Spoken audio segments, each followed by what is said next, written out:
Hey everyone, welcome back to Hari Biotech. In this video lecture, I am going to discuss about gametogenesis. देखो आप gametogenesis 10+2 level से पढ़ना start कर देते हो, लेकिन इस लेक्चर को मैं बीएससी एंड एमएससी के स्टूडेंट के अकॉर्डिंगली डिजाइन किया हूँ। तो यहाँ पे कुछ ऐसे यूनिक इन्फॉर्मेशंस और कॉन्सेप्ट्स को आप देखोगे जो कि हायर एजुकेशन के अकॉर्डिंगली इम्पोर्टेंट है। तो चलिए शुरू करते हैं। ठीक है, देखो टॉपिक का नाम क्या है हमारा, गैमेटोजेनेसिस। और मैं आपको ये बात बार बार बताते रहता हूँ कि किसी भी टॉपिक को अगर समझना है तो जो उसका नेम है आप उसको क्या करो, दो पार्ट में ब्रेक डाउन करो। अब यहाँ पे देखो आप इसको कैसे ब्रेक डाउन कर सकते हो, एक है गैमेटो और दूसरा है जेनेसिस। याद रहे, गैमेटो का मतलब यहाँ पे जो मतलब है गैमीट से है, और अगर किसी भी टर्मिनोलॉजी के साथ में जेनेसिस जुड़ा रहे तो आप जेनेसिस का मतलब बोलते हो फॉर्मेशन। तो बेसिकली हम क्या बोल सकते हैं कि formation of gamete is known as gametogenesis. But आपको ये भी साथ ही साथ समझना होगा कि गैमीट्स क्या होते हैं। गैमीट्स क्या होते हैं, देखो मेल के केस में अगर गैमीट का आप बात करोगे तो स्पर्म होता है जो कि आप यहाँ पे देख सकते हो, और फीमेल के केस में अगर आप बात करोगे तो ओवम होता है, या फिर इसी को आप एग सेल बोलते हो, दैट इज गैमेट।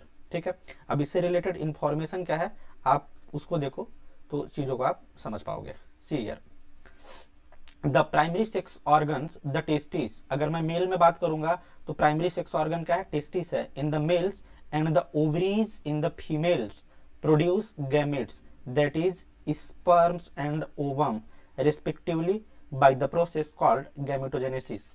याद रहे कि मेल में क्या पाया जाएगा, टेस्टिस, टेस्टिस, और टेस्टिस से क्या प्रोड्यूस होगा, टेस्टिस से प्रोड्यूस किया जाएगा स्पर्म को, और ओवरीज से किसको प्रोड्यूस किया जाएगा, ओवम को। और ये जो प्रोसेस है, जिस प्रोसेस के दौरान स्पर्म एंड ओवम को प्रिपेयर किया जाएगा, बनाया जाएगा, आप इस प्रोसेस को बोलते हो गैमेटोजेनेसिस। तो सिंपली आप क्या याद रख सकते हो कि formation of gametes is known as gametogenesis. ये डेफिनेशन आप 10+2 लेवल से पढ़ते रहते हो। देखो यहाँ पे गैमेटोजेनेसिस इंक्लूड्स स्पर्मेटोजेनेसिस। जब स्पर्म्स का फॉर्मेशन होता है तो आप उस प्रोसेस को क्या बोलते हो, स्पर्मेटोजेनेसिस, और जब ओवम का फॉर्मेशन होगा तो आप उस प्रोसेस को क्या बोलते हो, oogenesis। तो हम अपने स्टडी को और भी कन्वीनियंस बनाने के लिए हम क्या कर सकते हैं, हम इसको ऐसे डिवाइड कर सकते हैं। देखो आप एक फ्लो चार्ट बनाओ, गैमेटोजेनेसिस, गैमेटोजेनेसिस को हमने क्या किया, दो पार्ट में डिवाइड किया। एक को मैं क्या बोल सकता हूं, स्पर्मेटोजेनेसिस, जबकि दूसरे प्रोसेस को हम क्या बोल सकते हैं, oogenesis। जब मैं बात करूंगा स्पर्मेटोजेनेसिस का तो स्पर्मेटोजेनेसिस में स्पर्म्स का फॉर्मेशन होगा और oogenesis में ओवम का फॉर्मेशन होगा। ठीक है, तो आप इस चीज को इस तरीके से ध्यान में रख सकते हो, and this is the structure of sperms and ovum. ठीक है, आगे इसको और देखते हैं। अब मैं बात करता हूं स्पर्मेटोजेनेसिस के बारे में। प्रीवियसली हमने क्या मेंशन किया कि gametogenesis can be divided into two parts, spermatogenesis and oogenesis। okay, and spermatogenesis is the process where sperms formation takes place। so one by one करके हम बात करते हैं। पहले हम देखेंगे स्पर्मेटोजेनेसिस के बारे में, देन फिर नेक्स्ट मैं बात करूंगा oogenesis के बारे में। देखो इससे रिलेटेड कुछ पॉइंट्स हैं जो कि आपको ध्यान में रखना होगा। देखो, in testis spermatogenesis begins at puberty. याद रहे कि स्पर्मेटोजेनेसिस होगा कहाँ पे, आप ऐसे यहाँ पे समझो, यदि कोई मेल है, ठीक है, और वो मेल अपने प्यूबर्टी को जब हिट कर रहा हो, जो प्यूबर्टी का एज होता है ये 13 ईयर्स आप मान लो, 2 ईयर्स ज्यादा या कम। ठीक है, ऑन एन एवरेज प्यूबर्टी का एज कितना माना जाता है, 13 ईयर्स, लेकिन ये किसी कारणवश 15 भी हो सकता है और 11 भी हो सकता है, तो आप ये मान करके चलो एवरेज 13 ईयर्स। ठीक है, जब ये मेल 13 ईयर्स के समथिंग का होगा तो जो इसका टेस्टिस होगा, इस टेस्टिस में स्पर्म का फॉर्मेशन स्टार्ट होगा, और आप इस प्रोसेस को बोलोगे spermatogenesis. This is all about location. आगे देखो, sperms are produce by spermatogenesis within the seminiferous tubules. ये चीज आपको याद होना चाहिए कि स्पर्म का फॉर्मेशन टेस्टिस में कहां पे होता है, तो वो जो लोकेशन है वो होता है सेमनिफेरस tubules from the immature male germ cells called spermatogonia. तो जिस सेल से स्पर्म का फॉर्मेशन होता है आप उसको क्या बोलते हो, स्पर्मेटोगोनिया। ये इमेच्योर मेल जर्म सेल्स होते हैं, इनमें आपको डिवीजन देखने के लिए मिलेगा। आफ्टर द डिवीजन और complete the process then you can get the mature sperm. ये प्रोसेस को तो मैं आगे मेंशन करूंगा, बट बाय द टाइमिंग आप इस बात को ध्यान में रखो कि बोला क्या जा रहा है यहाँ पे। नेक्स्ट पॉइंट देखो, तो ये पॉइंट हाईली इंपॉर्टेंट है, मतलब यदि आपका रिटन एग्जाम है तो आप इस पॉइंट को आप अपने एग्जाम में जरूर लिखोगे, इससे आपको मार्क्स अच्छे मिलेंगे। देन नेक्स्ट देखो क्या है, द स्पर्मेटोगोनिया, ठीक है। सिंगुलर फॉर्म में आप बोलते हो स्पर्मेटोगोनियम, प्लूरल फॉर्म में बोलते हो आप स्पर्मेटोगोनिया। तो आप देख लेना कि आपको क्या बोलना है।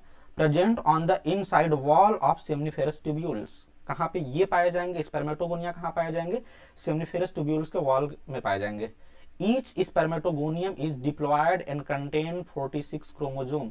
हाँ अच्छा, ये चीज आपसे पूछा जाता है कि स्पर्मेटोगोनियम का जो जेनेटिक कंपोजिशन है, क्रोमोजोम का जो सेट है वो कैसा होता है, हैप्लॉयड होता है कि डिप्लॉयड होता है। तो देखो मैं यहाँ पे एक्सक्लूसिवली ह्यूमंस के रिस्पेक्ट में बात कर रहा हूँ। ये जो हम स्पर्मेटोजेनेसिस और oogenesis का प्रोसेस देख रहे हैं या गैमेटोजेनेसिस देख रहे हैं, एक्सक्लूसिवली ह्यूमंस के रिस्पेक्ट में देख रहे हैं। तो आप टॉपिक को बहुत कॉम्प्लिकेट मत बनाना, माइंड में किसी और ऑर्गेनिज्म के बारे में मत सोचना, आप ह्यूमन के रिस्पेक्ट में ही पढ़ो। और आपको ये बात पता है कि ह्यूमंस का जो सेल है उसके अंदर क्रोमोजोम्स कितना होता है, 46 होता है। तो जो स्पर्मेटोगोनियम है ये भी डिप्लॉयड है, तो नो डाउट इसमें भी कितना क्रोमोजोम्स होंगे, 46 ही होंगे, ठीक है। वो तो कैसे आगे क्रोमोजोम्स के नंबर को रिड्यूस किया जाएगा ये तो मैं बताऊंगा, बट बाय द टाइमिंग आप इस बात को ध्यान में रखो।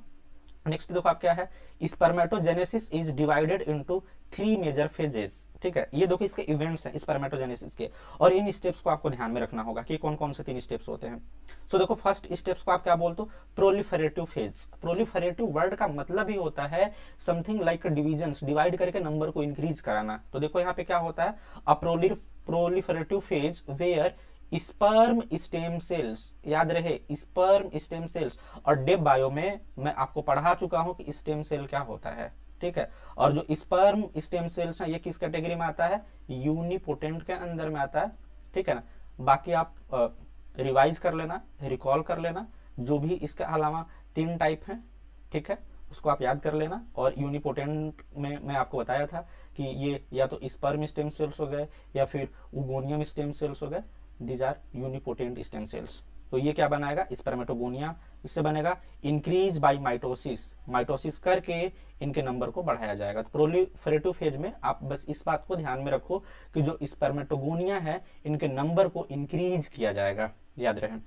देन नेक्स्ट है मियोटिक फेज, ठीक है। आप meiotic in the sense meiosis, और ये भी मैं आपको पढ़ा चुका हूं ऑलरेडी कि मियोसिस में क्या होता है, आप इसको क्या बोलते हो, रिडक्शनल डिविजन्स। तो जो क्रोमोजोम नंबर है जो डिप्लॉयड कंडीशन है उसको हाफ किया जाएगा, दैट मीन्स कि क्रोमोजोम्स के नंबर्स को रिड्यूस्ड किया जाएगा। सो देखो यहाँ पे क्या मेंशन है, a meiotic phase involving the 2 divisions in the sense meiosis 1 meiosis 2 that create the haploid state। तो अगर कहीं पे भी आप सुनते हो मियोसिस, तो मियोसिस में आप ये बात जानते ही हो कि यहाँ पे रिडक्शन ऑफ क्रोमोजोम्स होगा, क्रोमोजोम के नंबर को घटाया जाएगा, डिप्लॉयड से हैप्लॉयड बनाया जाएगा, वही प्रोसेस यहाँ पे होगा। देन अगर मैं थर्ड बात करूँ, जो थर्ड स्टेप्स या जो फेजेज है यहाँ पे आप क्या बोलते हो, post meiotic differentiation. After the meiosis कौन कौन से चेंजेस होंगे, तो देखो आप इसको क्या बोलते हो, अ post meiotic shaping phase called spermiogenesis. Basically जो स्पर्म बनने वाला है उसका शेप को तैयार किया जाएगा, head region, neck region and tail region, जिसको आप टेल पीस भी बोलते हो। तो इन सबको प्रॉपर शेपिंग किया जाएगा, जैसा आप स्पर्म देखते हो उस तरीके का स्पर्म का जो है कि स्ट्रक्चर्स का फॉर्मेशन होगा, आप इसको बोलते हो पोस्ट मियोटिक डिफरेंशिएशन। तो ये 3 स्टेप हैं स्पर्मेटोजेनेसिस का, जिसको कि आपको ध्यान में रखना होगा। अच्छा ये देखो जो मैं यहाँ पे हाईलाइट करके रखा हूँ, ये 2022 CUET PhD एंट्रेंस एग्जाम में पूछा गया क्वेश्चंस था। वहां पे पूछा था कि स्पर्मेटोजेनेसिस होने में कितने दिन का समय लगता है। तो आप अपने नोट्स में इस पॉइंट को ऐड कर लेना, क्या पता फ्यूचर में किसी दूसरे एग्जाम में पूछ लिया जाए। The entire period of spermatogenesis from spermatogonia to spermatozoa takes about 74 days. समझो इस बात को कि स्पर्मेटोजेनेसिस को कंप्लीट होने में 74 डेज का टाइम लगता है, 74 दिन का टाइम लगता है। इतने दिन में स्पर्मेटोजेनेसिस शुरू से लेकर के लास्ट तक कंप्लीट होता है। ये बात भी आप ध्यान रखोगे, इंफॉर्मेशन के पीओवी से इंपॉर्टेंट है आपके लिए। अब मैं बात करूंगा यहाँ पे कि कौन कौन से प्रोसेसेस होते हैं। अगर मैं बात करता हूँ स्पर्मेटोजेनेसिस का, तो यहाँ पे किस तरीके का मैकेनिज्म है और क्या क्या होता है, आप उस चीज को देखो। तो ये एक्चुअली स्ट्रक्चर या डायग्राम है या मैकेनिज्म है जिसको कि आपको समझना जरूरी है, तभी आप समझ पाओगे। जो पीछे वाला इंफॉर्मेशन था माइट भी आप उसको रट सकते हो, बट इसको तो आप रट नहीं सकते, इसको आपको समझना होगा। नाउ सी, देखो जो मैं यहाँ पे ये सेल्स आपको दिखा रहा हूँ, this is primordial germ sales, ठीक है। ये प्राइमोर्डियल जर्म सेल्स हैं, ये एंट्री मारेंगे टेस्टिस में और यही सेल्स क्या बनाएंगे, स्पर्मेटोगोनिया। अच्छा, साथ ही साथ आप एक काम को करते रहना कि यहाँ पे जो क्रोमोजोम आप इसको भी देखते रहना, क्योंकि इनका जो नंबर है कब कहाँ कैसे रिड्यूस्ड होगा आप इस चीज को देखोगे। तो दिस इज स्पर्मेटोगोनिया, आगे ये बढ़ेगा। अब देखो यहाँ पे क्या होगा, spermatogonia proliferate by meiotic cell division. अच्छा दिख नहीं रहा है, एक मिनट मैं इसको जूम करता हूं तब आपको दिखेगा। Now it is visible, okay. Now सी, देखो तो ये जो स्पर्मेटोगोनिया था ये कहां पे एंट्री लिया, spermatogonia proliferate by mitotic cell division inside testis. अच्छा एक बात याद रहे, बहुत लोगों को मिसकंसेप्शन होता है कि स्पर्मेटोजेनेसिस हो या oogenesis हो, दैट मीन्स गैमेटोजेनेसिस में सिर्फ और सिर्फ oogenesis हो, सिर्फ और सिर्फ मियोसिस ही होता है। ऐसा नहीं है, oogenesis हो या स्पर्मेटोजेनेसिस हो, मियोसिस के साथ साथ माइटोसिस का भी प्रोसेस वहां पे देखा जाता है। तो आप याद रहे कि अगर गैमेट का फॉर्मेशन हो रहा है वहां पे भी माइटोसिस होगा, लेकिन जो मेजर रोल है क्रोमोजोम्स के नंबर को रिड्यूस करने का वो मियोसिस के द्वारा ही होता है। लेकिन मियोसिस में लाने से पहले जो जर्म सेल्स हैं, स्पर्मेटोगोनिया है जो कि बना हुआ है जर्मिनल सेल से, उनके नंबर को इंक्रीज करने के लिए माइटोसिस भी होता है। तो आपको याद क्या रखना है, आप इस बात को ध्यान में रखना कि गैमेटोजेनेसिस में दैट मीन्स कि स्पर्मेटोजेनेसिस हो या oogenesis हो, नो डाउट यहाँ पे मियोसिस होता है, लेकिन मियोसिस के साथ साथ माइटोसिस भी होता है। इस बात को भी आप पॉइंट आउट करके रखोगे, क्योंकि आप इस तरीके के इंफॉर्मेशन को अपने माइंड में भर के रख लेते हो कि आपसे जैसे पूछा जाता है कि व्हाट इज मियोसिस या ये स्पर्मेटोजेनेसिस या फिर oogenesis, तो आप बस बोल देते हो कि ऐसा सेल डिवीजन जिसमें सिर्फ मियोसिस हो और पता नहीं क्या क्या। आप ये तो ऑफलाइन में ऐसा आंसर मिलते रहता है, तो मैं इससे बहुत ही अवेयर हूं, इसलिए मैं आपको याद दिला दे रहा हूं। क्योंकि आप देखो यहाँ पे माइटोटिक लिखा हुआ है, दैट मीन्स कि माइटोसिस हो रहा है। आफ्टर द माइटोसिस इस सेल्स का देखो जब नंबर बढ़ा लिया जाएगा, ऐसे बहुत सारे स्पर्मेटोगोनिया सेल्स रहेंगे तो माइटोसिस होगा। अब माइटोसिस आप जानते हो एक्सपोनेंशियल लाइक सेल डिवीजन है, 2 से 4, 4 से 8, 16, 32, 64, 128, 256, 512 ऐसे चलते रहेगा। इस प्रोसेस में आप क्या करोगे, इसमें क्या देखोगे आप, अब देखो एक सेल्स मान लो एक को लेकर के यहाँ पे आगे बढ़ाया गया, आप इसको क्या बोलते हो, primary spermatocytes. This one is primary spermatocyte. मेरे बच्चे इसी स्पर्मेटोसाइट्स में मियोसिस डिवीजन होगा, और मियोसिस कितने बार होगा, मियोसिस 1 और मियोसिस 2 दो बार। नाउ सी, जब इसमें मियोसिस 1 हुआ, आप मियोसिस बोलो या मियोटिक डिवीजन 1 बोलो, इससे जो सेल्स बनेगा आप उसका क्या नाम देते हो, सेकेंडरी स्पर्मेटोसाइट्स। याद रहे, फर्स्ट टाइम जब मियोसिस डिवीजन हुआ किसमें हुआ, प्राइमरी स्पर्मेटोसाइट्स में। आफ्टर मियोसिस फर्स्ट आप उसी सेल को क्या नाम देते हो, सेकेंडरी स्पर्मेटोसाइट्स। और जो सेकेंडरी स्पर्मेटोसाइट्स हैं इनमें अगेन मियोटिक डिवीजन 2 होगा, मियोसिस 2 होगा, और इनका जो नंबर है उनको क्या किया जाएगा, बढ़ाया जाएगा। और जो क्रोमोजोम का नंबर है वो देखो, क्रोमोजोम का नंबर तो रिड्यूस हो जाएगा मियोसिस 1 में ही, बेसिकली मियोसिस 2 में क्या होगा, मियोसिस 2 में इसके नंबर को बढ़ाया जाएगा, सेल के नंबर को बढ़ाया जाएगा। आप माइटोसिस और मियोसिस तो ऑलरेडी पढ़ चुके हो, वहां पे आपको क्या बताया जाता है कि माइटोसिस में एक ही सेल का कॉपी, एग्जैक्ट कॉपी बनाया जाएगा, दैट मीन्स कि नंबर को इंक्रीज करने के लिए होता है। जबकि अगर मैं बात करता हूं मियोसिस का, तो मियोसिस में एक सेल से 4 सेल्स बनेंगे और उसका क्रोमोजोम्स का जो नंबर है उसको रिड्यूस किया जाएगा। और मियोसिस फर्स्ट में क्रोमोजोम के नंबर को आप एक्चुअली रिड्यूस होता हुआ देखते हो, और मियोसिस 2 में आप सेल्स को डबल होते हुए देखते हो। इसीलिए आप बोलते हो meiosis 2 is similar like a mitosis, ठीक है, माइटोसिस के सिमिलर आप देखते हो मियोसिस 2 को, तब ये चीज यहाँ पे देखते हो। अब देखो जब मियोटिक डिवीजन 2 हो गया सेकेंडरी स्पर्मेटोसाइट्स में, तो ये क्या बना लिए, स्पर्मेटिड्स बना लिया। Now see this one is spermatids. अब क्या होगा, डिफरेंशिएशन होगा, एंड आफ्टर द डिफरेंशिएशन आप देखो यहाँ पे मेच्योर स्पर्म का फॉर्मेशन हो गया, 1 2 3 4 स्पर्म बन गए। अच्छा याद रहे आपको ये चीज मैं याद दिला देता हूँ कि जब अगर आप यहाँ पे देख रहे हो एक स्पर्मेटोगोनिया हमारे पास में था, एक स्पर्मेटोगोनिया से कितना स्पर्म बना, 4 स्पर्म बना है। ये चीज आप याद रखना, क्योंकि जब मैं ओजेनेसिस दिखाऊंगा तो वहाँ पे सिनेरियो कुछ और चलेगा।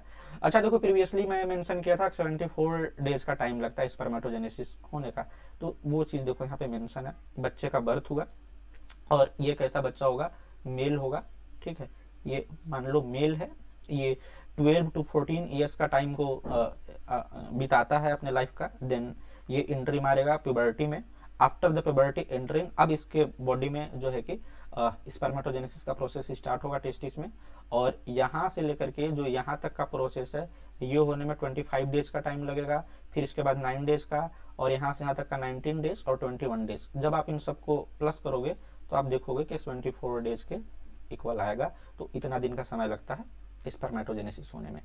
अच्छा जब अगर आप देखते हो क्रॉस सेक्शन ऑफ सेमनिफेरस टिब्यूल्स का, तो आपको क्या क्या दिखता है, आप इस चीज को भी देखो। नाउ सी ये जो आप सेल्स देख रहे हो दिस वन, ये जो किनारे किनारे में आप इसको आप बोलते हो स्पर्मेटोगोनियम, ठीक है। और इन्हीं से क्या बनने वाला है, स्पर्मेटोगोनिया, ठीक है। अच्छा एक और आपको यहाँ पे यूनिक टाइप्स ऑफ सेल्स दिखेंगे जिसको क्या आप बोलते हो, सर्टोली सेल। याद रहे सर्टोली सेल का क्या काम होता है, नरिशमेंट प्रोवाइड करना। किसको, जो स्पर्म बन रहा है, स्पर्म सेल्स को ग्रो करने के लिए जो आवश्यक न्यूट्रिशन होगा वो कौन प्रोवाइड कराएगा, सर्टोली सेल्स प्रोवाइड कराएगा। इसके बाद आप यहाँ पे देखो क्या है, प्राइमरी स्पर्मेटोसाइट्स हैं, सेकेंडरी स्पर्मेटोसाइट्स हैं। पहले स्पर्मेटोजोआ बनेगा और ये कंप्लीट होकर के क्या बना लेगा, स्पर्म बना लेगा। जब ये मेच्योर हो जाएगा तो आप फिर इसी को बोलते हो स्पर्म बोलते हो, ठीक है। तो याद रहे सर्टोली सेल्स का काम मैं अगेन यहाँ पे मेंशन कर देता हूँ। वैसे तो मैं एनिमल फिजियोलॉजी में, रिप्रोडक्टिव बायोलॉजी में आपको ये सब पढ़ा ही चुका हूँ, लेकिन आप जो है कि याद तो रखोगे नहीं। तो याद रहे यहाँ पे सर्टोली सेल का काम है न्यूट्रिशन प्रोवाइड करना। एक और काम करता है,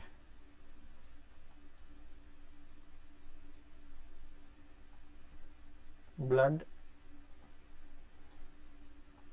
टेस्टिस बैरियर या टेस्टिस ब्लड बैरियर। ये चीज टेस्टिस में किसी भी तरीके का इन्फेक्शन ना हो पाए, या फिर जो है कि फैगोसाइटोसिस या जो इम्यून सेल्स हैं वो इधर के सेल्स को डिस्ट्रॉय ना कर पाए, तो उसके लिए यहाँ पे क्या बन जाता है, ब्लड टेस्टिस बैरियर। तो उस चीज का फॉर्मेशन सर्टोली सेल्स के द्वारा किया जाता है। तो बाय द टाइमिंग आप इतना ध्यान रखोगे स्पर्मेटोजेनेसिस के लिए। Now see the process of formation of sperm, ठीक है, कि स्पर्म के फॉर्मेशन में क्या क्या और कैसे कैसे चीजें चल रही हैं, फटाफट से हम डिस्कस कर लेते हैं। When the spermatids are first formed, जब सबसे पहले स्पर्मेटिड बना, they still have the usual characteristics of epithelioid cells, ठीक है। तो इसके पास में जो यूजुअल कैरेक्टरिस्टिक्स है एपिथेलॉइड सेल्स का वो होता है, but soon they begin to differentiate and elongate into spermatozoa, और ये डिफरेंशिएट होकर के क्या बना लेता है, स्पर्मेटोजोआ। याद रहे इसके बाद अगर नेक्स्ट स्टेप में आप बात करोगे तो देखो क्या होगा, each spermatozoan is composed of head and tail. क्योंकि स्पर्म का जब आप स्ट्रक्चर से देखते हो तो आपको हेड भी देखने के लिए मिलता है, टेल भी देखने के लिए मिलता है, और मिडल पेस या फिर नेक रीजन भी देखने के लिए मिलता है। तो वो चीज तो बनना चाहिए ना, तो डिफरेंशिएशन के टाइम पे ही बनेगा। एंड नेक्स्ट आप देखो क्या है, on the outside of the anterior 2/3 of the head is thick cap called the acrosome.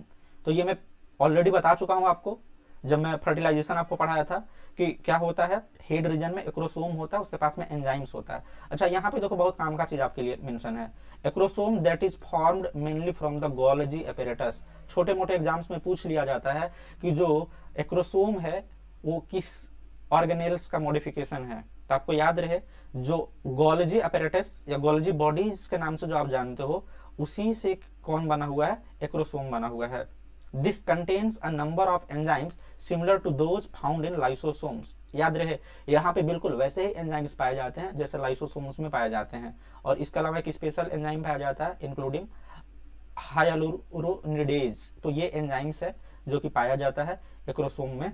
और ये जो है कि एग का जो मेम्ब्रेन होता है उसको इंटीग्रेट करने में, डिसइंटीग्रेट करने में इस एंजाइम का एंजाइम हेल्प करता है, या बेसिकली बोल सकता हूँ डिफ्यूज करने में। तो देखो आपको समझाने के लिए मैं यहाँ पे एक स्पर्म का स्ट्रक्चर भी रख लिया हूँ। ये देखो एक्रोसोम वाला रीजन है, और ये जो एक्रोसोम है किसका मॉडिफिकेशन है, गोल्जी एपेरेटस का है। और यहाँ पे वैसे ही एंजाइम पाए जाएंगे जैसे कि लाइसोसोम्स में पाया जाता है। यहाँ पे एक और स्पेशल एंजाइम आपको देखने के लिए मिल जाता है जिसको क्या बोलते हो, हायालुरोनिडेज एंजाइम्स। ठीक है, तो ये आपको देखने के लिए मिल जाएगा। इसके अलावा ये देखो सरफेस मेम्ब्रेन है, वैक्यूल है, anterior head cap, posterior head cap, और this one is neck region, आप इसको बॉडी बोलते हो, जहाँ पे बेसिकली माइटोकॉन्ड्रिया होता है और खूब सारे माइटोकॉन्ड्रिया यहाँ पे पाए जाते हैं जो कि एनर्जी प्रोड्यूस करने के लिए, एटीपी प्रोड्यूस करने के काम में आते हैं। ठीक है, और ये सब तो मैं ऑलरेडी बता ही चुका हूँ, बस आप एक बार इस स्ट्रक्चर्स को देख लो और फिर मैं आगे बढ़ता हूँ। हो गया, okay. Now see, after the spermatogenesis now I am going to discuss oogenesis। और ये हमारा क्या है, दूसरा प्रोसेस है। पहला स्पर्मेटोजेनेसिस था, नेक्स्ट हम बात करेंगे oogenesis का।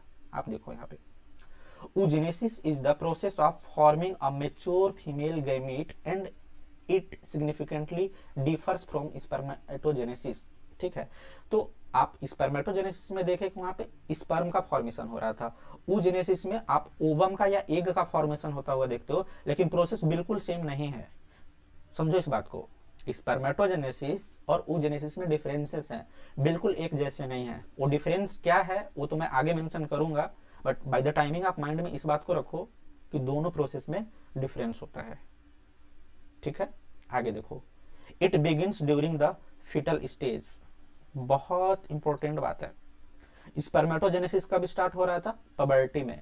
Puberty in the sense 11 to 14 year something near about, जबकि फीमेल के केस में ये फीटल स्टेज से ही, आप ऐसे समझो कि कोई बच्ची है, ठीक है, या फीमेल है, जब फीटल कंडीशंस में रही होगी। फीटल कंडीशंस आप कब बोलते हो, आप जो गेस्टेशन पीरियड होता है वहां पे, तब से ये प्रोसेस स्टार्ट हो जाता है। तो देखो आप, ये कितना यूनिक मतलब प्रोसेस है।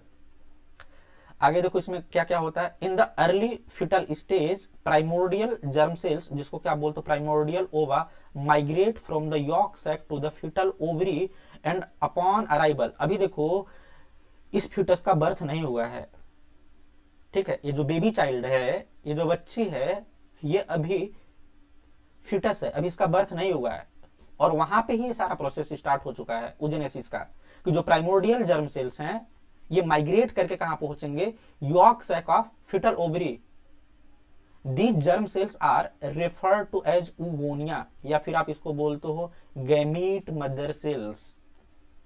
याद रहे, सारा प्रोसेस कहां हो रहा है, फीटस में, और फीटस टर्म हम कब यूज करते हैं, बिफोर द बर्थ। ठीक, आगे देखो, no additional oogonia are formed और एडेड आफ्टर बर्थ।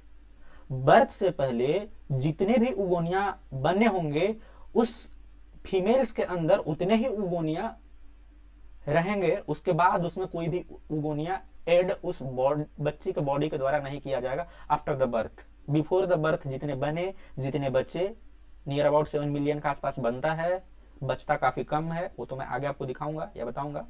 ठीक है, लेकिन बाद में इसको ऐड नहीं किया जा सकता है। आगे देखो क्या, during the fetal stage the oogonia, singular form oogonium है, inter prophase 1 of meiosis first but do not complete this process until after puberty. याद रहे, आप इसको बोलते हो अरेस्ट स्टेज। ठीक है, फर्स्ट अरेस्ट कहां पे, prophase first of meiosis first. ठीक है, मियोसिस फर्स्ट का प्रोफेज फर्स्ट में, और यहां पे भी कौन सा, डिप्लोटीनी स्टेज। याद रहे, डिप्लोटीनी स्टेज में अरेस्ट करके रख लिया जाएगा oogonia को पबर्टी तक, और पबर्टी से लेकर के मेनोपॉज तक। कैसे, ये तो मैं अभी आगे बताता हूं आपको।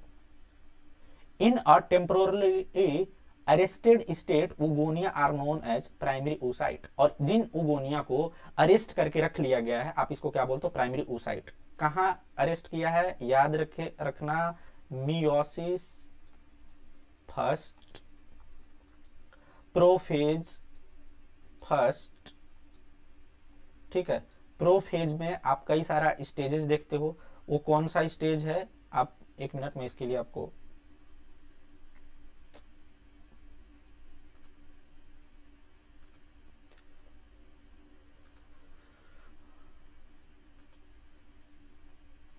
ठीक है, मैं देखो यहाँ पे आपको समझाता हूँ अरेस्ट वाला स्टोरी क्या चल रहा है। ठीक है, कोई फीटस है एंड ये फीटस जो है वो फीमेल है। ठीक है, फीटल स्टेज में ही म्योसिस फर्स्ट के प्रोफेज फर्स्ट में, और आपको ये बात पता होगा कि जो प्रोफेज फर्स्ट है काफी लॉन्ग प्रोसेस होता है। ठीक है, लेप्टोटीनी, जाइगोटीनी, पैकेटिनी,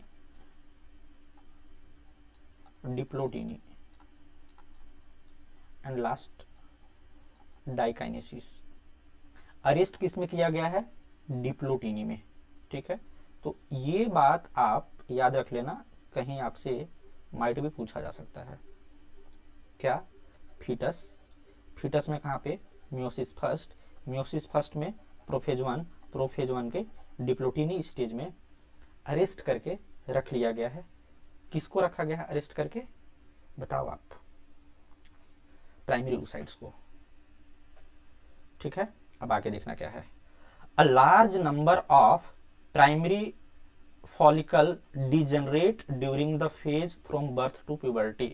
तो ये जो प्राइमरी फॉलिकल है ना, ये क्या हो जाते हैं कि बर्थ से लेकर के प्यूबर्टी तक ये डिजेनरेट हो जाते हैं, मतलब जो इनकी नंबर है काफी कम हो जाती है। ठीक है, and now see at puberty only about 60,000 to 80,000 primary follicle remain in each ovary. प्रत्येक ओवरी में ये कितना बच रहा, ऑन एन एवरेज 60,000 to 80,000। लेकिन जब यही बच्ची फीटल स्टेज में थी तो ये कितने नंबर में रहे होंगे या बने होंगे, near about 7 lakh.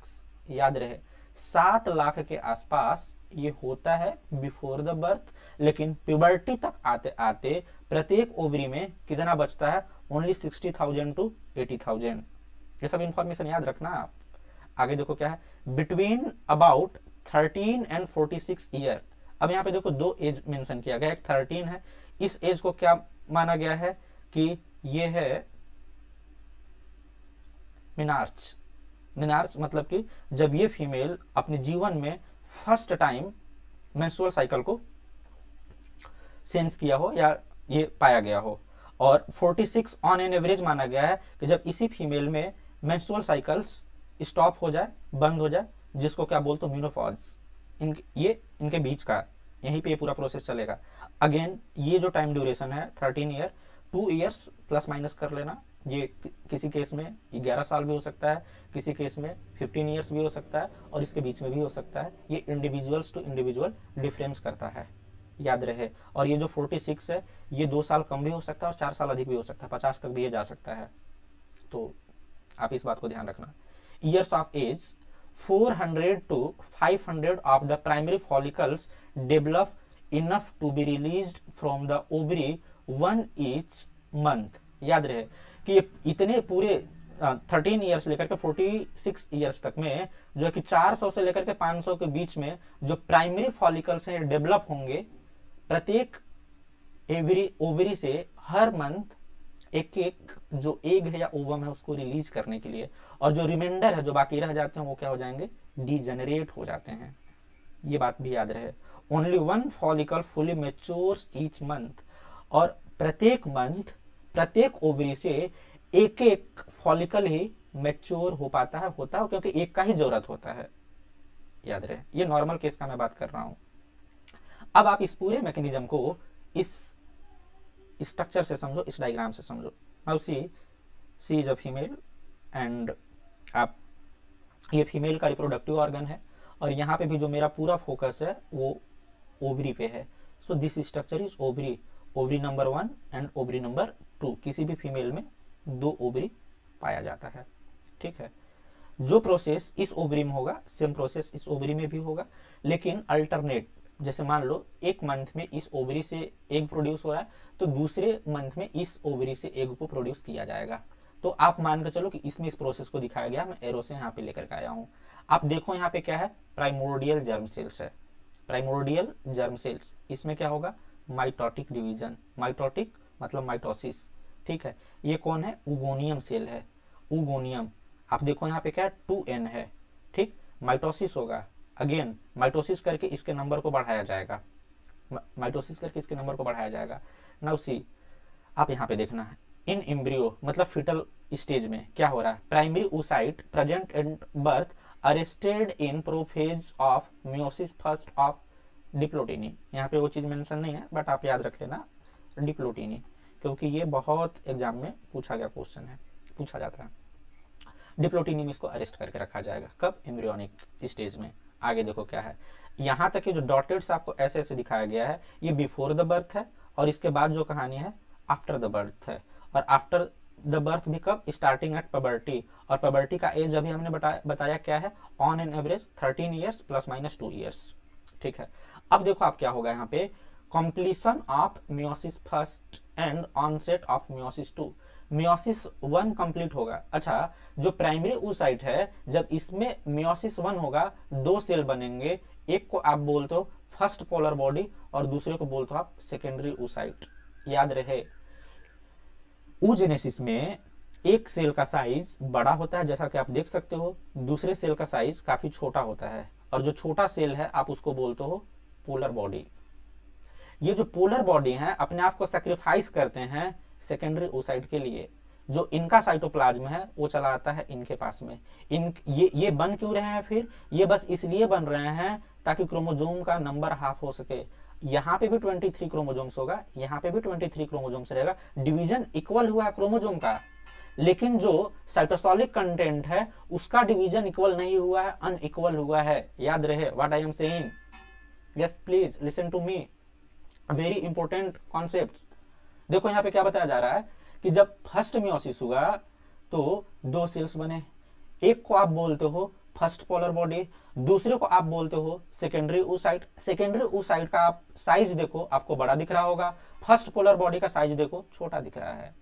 Chromosome number दोनों में इक्वल है, बट जो साइटोसोलिक कंटेंट है वो सेकेंडरी oocyte में अधिक है, क्योंकि इसको आगे चल करके ग्रो करना। इसीलिए मैं बोला कि जो पोलर बॉडी होता है अपने आप को क्या कर दिया, सैक्रिफाइस कर दिया। नाउ सी, ओवुलेशन होगा, ओवुलेशन में एग का फॉर्मेशन। ये अब जब इसके पास में स्पर्म पहुंचेगा, और स्पर्म तभी पहुंचेगा जब फर्टिलाइजेशन का प्रोसेस कंप्लीट होगा। देखो, oogenesis किसी भी फीमेल में तब ही कंप्लीट होगा जब फर्टिलाइजेशन होगा, जबकि मेल में ऐसा नहीं था। मेल में स्पर्म का फॉर्मेशन आफ्टर प्यूबर्टी स्टार्ट तो स्टार्ट, वो प्रोसेस वहीं पे। आप देखो कितना कॉम्प्लिकेटेड प्रोसेस है इन द फीमेल। मेल में इतना कुछ नहीं था, बट फीमेल में आप देखो ये कंप्लीट तभी होगा जब स्पर्म का एंट्री होगा, और स्पर्म का entry in the sense fertilisation होगा। तो आप इस बात को ऐसे समझो कि कोई फीमेल है जो मान लो 40 ईयर्स की है या 30 ईयर्स की है, ठीक है, उसमें तो, और अगर वो मदर नहीं बनी है, ठीक है, इसका मतलब कि भाई oogenesis तो अभी कंप्लीट ही नहीं हुआ है। जबकि मेल के केस में आप देखो, कोई 15 ईयर्स का मेल है और उसमें स्पर्म बनना स्टार्ट हो गया है, स्पर्मेटोजेनेसिस में कंप्लीटेड। बट फीमेल के केस में तो 30 ईयर्स, जब तक वो मदर नहीं बनेगी, फर्टिलाइजेशन नहीं होगा, तब तक oogenesis कंप्लीट नहीं होगा। That is, you have to note in your notes. Getting my point? Now see, after the sperm entry, अब क्या होगा, अब आप यहाँ पे देखो कंप्लीशन ऑफ मियोसिस 2, और मियोसिस 2 कंप्लीट हो रहा है, लेकिन साथ में देखो सेकेंड पोलर बॉडी बन गया। अगेन यहाँ पे सेम थिंग्स, यहाँ पे भी देखो जो दूसरा पोलर बॉडी है, इसका आप देखो, इसका साइज छोटा है, और आप इस सेल्स का देखो साइज बड़ा है। आप वैसे भी देखो स्पर्म का साइज कितना छोटू सा दिख रहा है, और जो एग सेल है इसका साइज कितना बड़ा है, क्योंकि शुरुआत में जो एम्ब्रियो है उसको डेवलप होने के लिए नरिशमेंट प्रोवाइड करने का जो काम है वो किसका है, एग सेल का है। इसीलिए एग सेल का जो साइज है काफी बड़ा होता है, और इसमें काफी ज्यादा न्यूट्रिएंट्स होता है।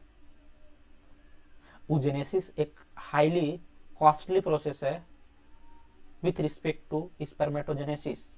अभी तो मैं डिफरेंस आपको बताऊंगा, लेकिन एक डिफरेंस आपको समझ में आ गया होगा अभी तक, और वो क्या है कि एक प्राइमोर्डियल जर्म सेल से या एक स्पर्मेटोगोनिया से 4 स्पर्म बन रहे थे, जबकि आप यहाँ पे देखो एक ओगोनियम से मात्र एक ही एग सेल बन रहा है। सोचो, 1 से 4 बनना और 1 से 1 बनना, कौन सा प्रोसेस कॉस्टली है? 1 से 1 बनना। इसीलिए आप कोई भी प्रोसेस देखो किसी भी ऑर्गेनिज्म में फर्टिलाइजेशन का, तो जो है कि फीमेल का कंट्रीब्यूशन ज्यादा होता है with respect to male, sperm और ओवम के रिस्पेक्ट में अगर हम बात करेंगे तो। इसीलिए सेक्सुअल सिलेक्शन का प्रोसेस आता है, वो तो मैं इवोल्यूशन में पढ़ाऊंगा आपको कि जो सेक्सुअल सिलेक्शन है वो फीमेल्स में देखने को मिलता है, मतलब उनके पास अधिकार है अपोजिट सेक्स को सेलेक्ट करने का, चूज करने का। ठीक है, so this is all about oogenesis। अब एक देखो यहाँ पे उसी का दूसरा प्रोसेस है, डायग्राम आपको दिखाया गया कि बिफोर बर्थ, बर्थ से पहले क्या कहानी चल रहा है, डिप्लॉयड ओगोनियम है, क्या हुआ, माइटोटिक डिवीजन हुआ, नंबर इसका बढ़ाया जाएगा, प्राइमरी oocytes बना, अरेस्ट होगा मियोसिस फर्स्ट के प्रोफेज 1 में। ठीक है, इसके बाद कंप्लीट होगा मियोसिस 1 एंड मियोसिस 2, कब, आफ्टर फर्टिलाइजेशन। और यहाँ पे देखो क्या है, इस प्रोसेस को कंप्लीट करने के लिए मस्ट बी फर्टिलाइज, फर्टिलाइजेशन का होना जरूरी है, और उसके लिए स्पर्म का एंट्री होना जरूरी है। और ये कब होगा, प्यूबर्टी में, मतलब फीमेल के द्वारा तो हर मंथ ही एग रिलीज किए जाते हैं ना, जब तक फर्टिलाइजेशन ना हो जाए, और जब फर्टिलाइजेशन हो जाएगा तो एग का रिलीज बंद हो जाएगा, ये चीज है। ठीक है, अब आगे देखो क्या, after fertilisation second polar body का फॉर्मेशन होगा, और ये जो पोलर बॉडी है ये भी डिजेनरेट हो जाएगा, जैसे कि फर्स्ट पोलर बॉडी डिजेनरेट हुआ था। और ये जो फर्टिलाइज्ड एग है अब ये ट्रांसप्लांट होगा, सॉरी इम्प्लांट होगा, और इसके बाद में जो है कि एम्ब्रियोनिक डेवलपमेंट, फ्यूटल डेवलपमेंट और ये सब चीज़ आपको देखने के लिए मिल जाता है। ठीक है, okay, now C difference between spermatogenesis and oogenesis। तो देखो पहले हम देखते हैं स्पर्मेटोजेनेसिस और oogenesis में डिफरेंसेस क्या हैं। सी, ये एक मेल है, और मेल का जो टेस्टिस है यहाँ से क्या आपको देखने के लिए मिलेगा, प्राइमरी oocytes। इसमें आपको देखने के लिए मिलेगा कि मियोसिस फर्स्ट होगा, मियोसिस फर्स्ट से क्या बनेंगे, सेकेंडरी स्पर्मेटोसाइट, सेकेंडरी स्पर्मेटोसाइट्स में मियोसिस 2 होगा, और इससे बनेंगे स्पर्मेटिड, 4 स्पर्मेटिड, 4 स्पर्मेटिड से 4 स्पर्म आपको बनते हुए नजर आएंगे, मतलब एक स्पर्मेटोसाइट से 4 स्पर्म का बनना, 1 to 4। आ जाओ फीमेल में, सी ब्यूटीफुल फीमेल। यहाँ पे देखो क्या है, oogenesis हो रहा है, और यहाँ पे जो प्राइमरी oocytes है, ठीक है, यहाँ पे मियोसिस 1 हुआ, सेकेंडरी oocyte बना, सेकेंडरी oocytes में क्या होगा, मियोसिस 2 होगा। ठीक है, ये meiosis first and this one meiosis 2। अब यहाँ पे देखो फर्स्ट पोलर बॉडी है, पोलर बॉडी का क्या हो जाएगा, डीजेनरेट, डीजेनरेशन होगा। ठीक है, अब नेक्स्ट देखो क्या है, ये फिर अगेन डिवाइड करेंगे, और यहाँ से जो सेकेंड पोलर बॉडी होंगे ये भी डीजेनरेट हो जाएंगे, और एक ही ओवम। तो यहाँ एक से आपको क्या मिल रहा है, 1 से 1, याद रहे 1 से 1 मिले फीमेल और 1 से 4 मिले मेल। ठीक है, और मैं क्या मिलने का बात कर रहा हूँ यहाँ पे, स्पर्म और एग का। ठीक है, नाउ सी एक ये भी डायग्राम है जिससे आपका अंडरस्टैंडिंग जो है वो और बेटर मैनर में हो जाएगा। नाउ सी स्पर्मेटोजेनेसिस हो रहा है, यहाँ पे प्राइमरी स्पर्मेटोसाइट्स है, मियोसिस फर्स्ट हुआ, देखो यहाँ पे 2 बने, दोनों को आप क्या बोलोगे, सेकेंडरी स्पर्मेटोसाइट्स, और मियोसिस 2 होगा, इससे स्पर्मेटिड्स बनेगा, और ये चारों स्पर्मेटिड्स से 4 स्पर्म सेल्स बन जाएगा। जबकि अगर आप वहीं पे oogenesis का बात करोगे तो ये देखो प्राइमरी oocytes, और प्राइमरी oocytes मियोसिस 1 होगा, फर्स्ट पोलर बॉडी, और ये सेकेंडरी oocyte है, सेकेंडरी oocytes तभी कंप्लीट होगा oogenesis का प्रोसेस जब फर्टिलाइजेशन होगा, और फर्टिलाइजेशन के लिए स्पर्म का एंट्री होना जरूरी है, जैसे स्पर्म का एंट्री होगा सेकेंड पोलर बॉडी बनेगा, और ये जो है कि ओवम तैयार, और ये ओवम से अब आगे चल करके जाइगोट, और जाइगोट से मोरूला, ब्लास्टूला, गैस्टूला, आगे का जो डेवलपमेंटल स्टेजेज है वो सारा कुछ स्टार्ट हो जाएगा। ठीक है, अब आपके नोट्स के पीओवी से मैं यहाँ पे कुछ पॉइंट्स को लेकर के आया हूँ, ये भी मैं डिस्कस कर देता हूँ, जो कि आप अपने नोट्स में इसको लिख लेना, और एग्जाम में आपसे पूछा जाएगा कि स्पर्मेटोजेनेसिस और oogenesis में डिफरेंसेस क्या है, तो आप देखो क्या मेंशन करोगे। सारा पॉइंट्स जो मैं पीछे मेंशन किया हूँ वही है, नया आपको यहाँ पे कुछ भी देखने के लिए नहीं मिलेगा। Now see, spermatogenesis is the production of sperms from spermatogonia, कुछ भी नया नहीं है। तो इसी के रिस्पेक्ट में देखो यहाँ पे क्या लिखा होगा, oogenesis is the production of egg from oogonia, तो oogonia से एग बनेगा, स्पर्मेटोगोनिया से स्पर्म बनेगा, एक पॉइंट आपका तैयार। नेक्स्ट पॉइंट आप देखो क्या है, occurs inside the testis in males, तो आप देखो इस तरीके का जो डिफरेंस होता है आप इसको कंपैरिजन मैनर में समझो, कंपेयर करो, तो ये आपके लिए याद करना और फ्यूचर में रिकॉल करना इजी हो जाएगा। अब ये क्या बोला गया है, टेस्टिस में होगा, मेल के अंदर होगा, तो आप उसी का अपोजिट समझ लो यहाँ पे कि ओवरी और फीमेल में, कुछ भी नया नहीं है। अब नेक्स्ट डिफरेंस देखो क्या है, all stages occur inside the testis, सारे के सारे जो स्टेजेज हैं स्पर्मेटोजेनेसिस का टेस्टिस में ही हो रहा है, ठीक, सेमनीफेरस ट्यूब्यूल्स में। जबकि यहाँ पे देखो क्या है, all stages except the last stage occur inside the ovary, और लास्ट स्टेज क्या है, जो फर्टिलाइजेशन जो हो रहा है, सेकंड पोलर बॉडी बन रहा है, वो तो ओवरी के बाहर ही हो रहा है, तो दैट इज, बाकी सब कुछ ओवरी में हो रहा है।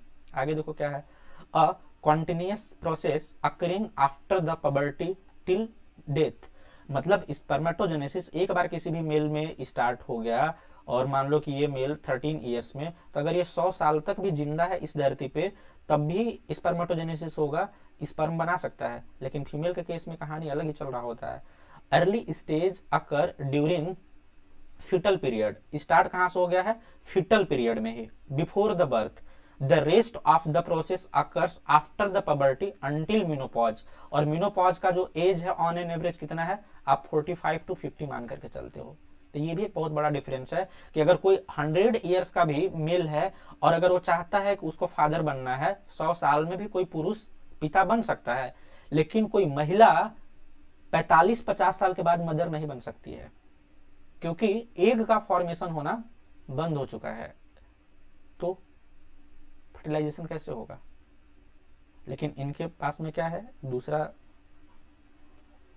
जुगाड़ है, और वो जुगाड़ क्या है कि आप अपने एग को स्टोर करा दो लिक्विड नाइट्रोजन में, -196 डिग्री सेल्सियस पे होता है, आप करा दो, आप जब चाहो तब जो है कि फर्टिलाइज करा के इसको अपने बेबी को कंसीव कर सकते हो। तो ये इसका एक अल्टरनेटिव है, आप बोल सकते हो। बाकी वैसा मतलब नेचुरली कुछ नहीं है, लेकिन मेल के केस में ऐसा नहीं है, मेल जब चाहे जब तक वो जिंदा है तब तक फादर बन सकता है, क्योंकि स्पर्मेटोजेनेसिस हो रहा होता है। नेक्स्ट देखो क्या है, developed from the germinal epithelial lining, ठीक है, ये कहां से बनते हैं, germinal epithelial lining of the seminiferous tubules. जबकि अगर हम वहीं पे बात करें oogenesis, तो development from the germinal epithelium, ठीक है, विच ओवरलाइज द ओवरी, तो ये ओवरी में ही बनते हैं और ये जो है कि टेस्टिस के सेमनीफेरस ट्यूब्यूल्स में बनते हैं। Now see, Sertoli cells are found in germinal cell epithelium, ठीक है, तो सर्टोली सेल्स कहां पाए जाएंगे, जर्मिनल सेल्स ऑफ एपिथेलियम में। अच्छा, फीमेल में यानी कि oogenesis में no Sertoli cells are formed in the germinal cell epithelium. और आप 100 बात की एक बात समझो कि फीमेल में सर्टोली सेल्स होता ही नहीं है, मेल में ही आपको सर्टोली सेल्स देखने के लिए मिलता है। All spermatogonia are divided by meiosis producing sperms all the times, मतलब कि आप देखें ना 1 से 4 बन रहा था और ये डिवाइड करके 1 से 4 स्पर्म बनाएंगे, और जितनी स्पर्मेटोगोनिया है सब स्पर्म बनाएंगे। इसीलिए आप देखते हो जब स्पर्म का बात किया जाता है ड्यूरिंग द सेक्सुअल इंटरकोर्स, एक मेल 200 से 300 मिलियन स्पर्म को इजैकुलेट करता है, जबकि एग तो एक ही होती है, ठीक है। तो ये पूरा सीन चल रहा होता है। आगे यहाँ पे देखो क्या, some of the oogonia divide during the production of eggs one at a time, जबकि फीमेल में देखो पूरा कहानी अलग चल रहा है कि एक ही एग को एक बार में प्रोड्यूस किया जाएगा और रिलीज किया जाएगा, ठीक है। नेक्स्ट देखो क्या, growth phase is too short in spermatogonia, spermatogonia का जो ग्रोथ फेज है काफी शॉर्ट होता है, जबकि अगर वहीं पे आप देखोगे growth phase is prolonged in oogonia. Obvious सी बात है कि कहां से स्टार्ट हो रहा है, बिफोर द बर्थ, ठीक है, फिटल कंडीशन से लेकर के पबर्टी तक, पबर्टी से लेकर के जब तक फर्टिलाइजेशन ना हो जाए, और ये एज 13 से लेकर के 45-50 साल के बीच में कुछ भी हो सकता है। जबकि मेल के केस में ऐसा कुछ नहीं है, एक बार स्पर्मेटोजेनेसिस स्टार्ट हुआ हर 74 दिन में, मतलब वो हमेशा ही बन रहा है, बन ही रहा है, स्पर्म का फॉर्मेशन हो ही रहा है। तो अब सोचो वहां पे वर्ष का टाइम लग रहा है और यहाँ पे महीना का टाइम लग रहा है, तो this is the difference. Next देखो क्या है, primary spermatocyte is divided by meiosis 1, तो जो प्राइमरी स्पर्मेटोसाइट से किससे डिवाइड होते हैं, ये मियोसिस 1 के द्वारा, फॉर्मिंग 2 सेकेंडरी स्पर्मेटोसाइट्स। यहाँ पे जबकि क्या चलेगा, primary oocytes is divided by meiosis first forming secondary oocytes and one polar body. और आपको पता है कि पोलर बॉडी सेक्रीफाइस हो जाता है, इसका कोई रोल है नहीं, तो दैट इज द डिफरेंस। आगे देखो क्या, प्रोड्यूस मोटाइल गैमेट्स। अब स्पर्म के बारे में आपको पता ही है कि स्पर्म कुछ इस तरीके से होता है और ये क्या कर सकता है, मोटाइल है, मतलब एक जगह से दूसरे जगह पे जा सकता है। जबकि जो एग होती है ये कैसी है, प्रोड्यूसेस नॉन मोटाइल गैमेट्स, मतलब कि एक जहाँ पे है वहीं पे स्टैग्नेंट है और ये कहीं पे नहीं जा सकती है। So this is all about gametogenesis. I hope कि आपको कुछ काम का इंफॉर्मेशन मिला होगा, आपको समझ में आया होगा। यदि आपको मेरा पढ़ाया हुआ समझ में आए तो वीडियो को लाइक कीजिए, चैनल को सब्सक्राइब कीजिए और चैनल का रीच को बढ़ाइए, अपने साथ वाले लोगों के साथ में भी शेयर कीजिए। Thank you.